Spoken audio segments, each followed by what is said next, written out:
everything they did with Obama was about saying it was about unity. But the globalists in their great game of divide and conquer want division. That's why they inject the race term when you don't want to turn your guns in, when you don't want your kids turned into government spies, when you don't want trillions and trillions of dollars a month given to foreign offshore banks. They then bully you, injecting race into it. And I hear talk show callers, especially black folks, calling in thinking everybody's racist and doesn't like Obama because he happens to be 6.5% African. Yeah, his dad hailed as an Arab. So we have our first Arab American president. Fine. It isn't about him. He's a puppet. Going back to Dustin in Illinois. Dustin, you're saying you were going to law enforcement school, what, taking college course in criminology or law enforcement or justice? Where was this, and what did they say about eugenics? It was my corrections teacher. He had shown a video to us about eugenics, and I remember him saying Hitler got the idea from us. Well, then it sounds like he was a good guy. Was he showing you one of my films? No, I didn't even hear of you until that documentary NWO came out. Well, it sounds like he was good then. I mean, was he saying this was bad?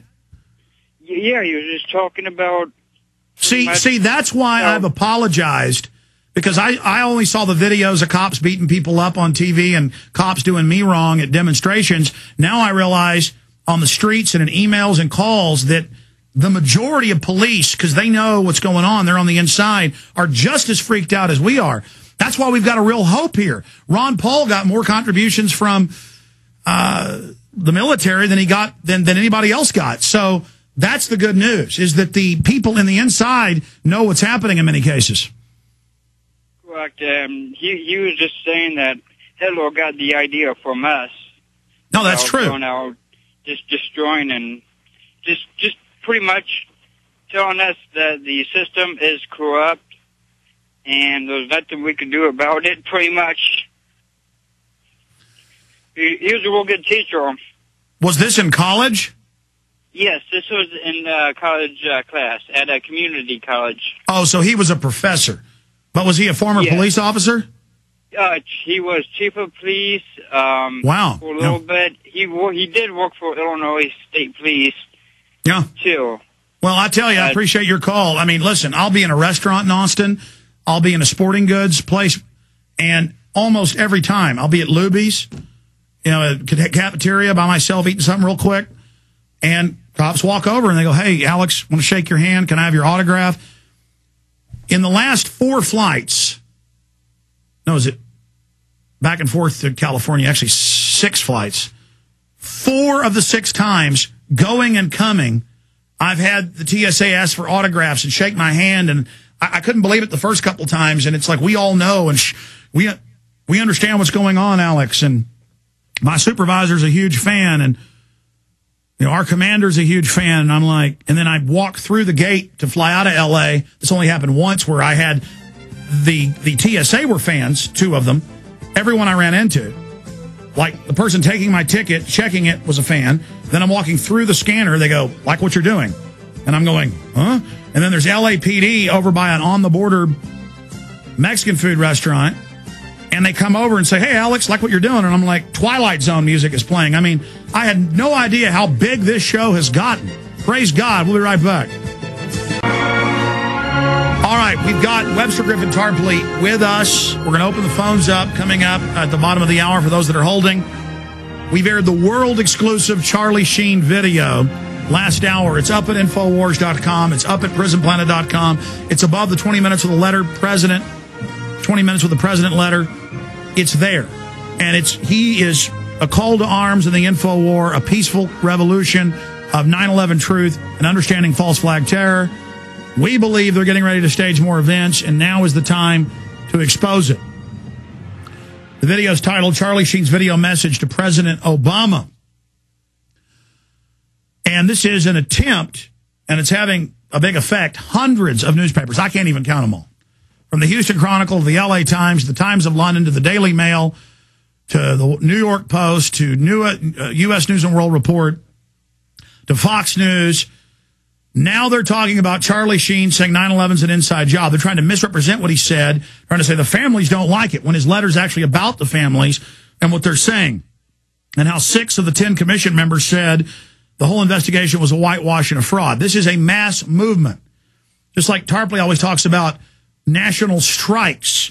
That's what this is. Charlie's saying, go out tomorrow in all your cities with banners for 9/11 Truth. Go to town halls, inject that into the discussion, inject into the discussion that Obama's continuing the torture, secret arrest, indefinite detention, took 50,000 U.S. troops out of Iraq, put 50,000 more contractors in, sent the 50,000 troops to Afghanistan and Pakistan. It's an incredible letter he's written to capture the imagination of people, but now he's put out the interviews, the live interviews, the video. It's incredible. Webster Tarpley, my friend, author of Synthetic Terror, documenting the 9/11 inside job. Good to have you here with us. Thank you, Alex. Good to be here. You bet. What do you think of Charlie and mine's initiative here? Well, I think it's very timely. I think we can put what Charlie Sheen has done together with Cindy Sheehan going to Martha's Vineyard to confront Obama on the question of the Afghan war. And I think what it might mean for us now is to revive this entire area of activism, which has tended to decline over the last year or so. What I mean by that is this: the 9/11 Truth movement and the anti-war movement were artificially separated, and this was mostly the guilt, I think, of left liberals who refused to entertain what they called conspiracy theories. And of course, it's just ridiculous. So it meant that they were banned from looking at the thing that Bush and Cheney were always citing as the basis for everything they did, which were the 9/11 attacks. So the 9/11 Truth movement, in its better moments, always tried to merge with the anti-war movement, saying, "Look, you guys need a head." Or the 9/11 Truth movement always represented the anti-war movement with a brain. Now what we've had is, with the coming of Obama, the left liberal foundation-funded anti-war movement has basically dried up. They've gone away. They've quit. They're not interested in this huge war in Afghanistan that's escalating every day, and they're not interested in the fact that you've still got 120,000 GIs in Iraq.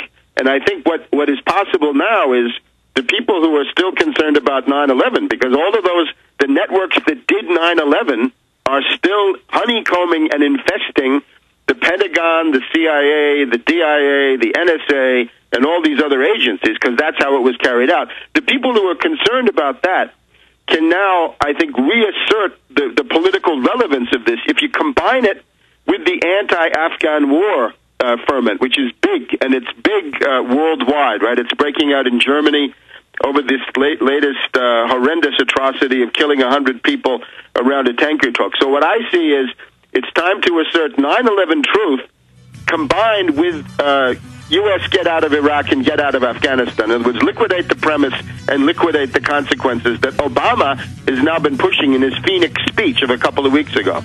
Yeah, that's all Obama is doing, is papering over all the resistance that was mounting against these imperial wars. His job is to pacify the left and to inject race-pimping division in. We'll talk about that with Webster Tarpley when we get back.